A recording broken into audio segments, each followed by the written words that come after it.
एक मियाँ बीवी चिड़िया घर में घूम रहे थे तो चलते चलते वो बंदर के पिंजरे के पास पहुंचे।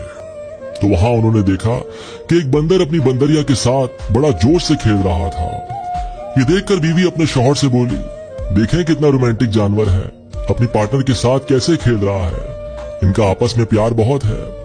शौहर ने सुना तो बीवी की प्यार भरी आंखों में देखकर मुस्कुराया और खामोशी से आगे की तरफ चल पड़ा। आगे चलकर वो शेर के पिंजरे के पास पहुंचे तो वहां उन्होंने देखा कि शेर और शेरनी दोनों दूर दूर बड़े आराम से बैठे थे। शेर अकेला एक कोने में खामोश बैठा था, जैसे शेरनी का उससे कोई वास्ता नहीं। ये देखकर बीवी अपने शौहर से दुख भरे अल्फाजों में बोली, कैसे जानवर हैं, शेर को देखें कैसा अलग बैठा है, जैसे शेरनी को ये जानता ही नहीं।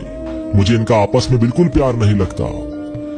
तो शौहर ने जमीन से एक पत्थर उठाकर अपनी बीवी को दिया और कहा, जरा इसे शेरनी की तरफ फेंको। जैसे ही बीवी ने पत्थर शेरनी की तरफ फेंका तो शेर धाड़ता हुआ उस शेरनी की हिफाजत के लिए उसके आगे आन खड़ा हुआ।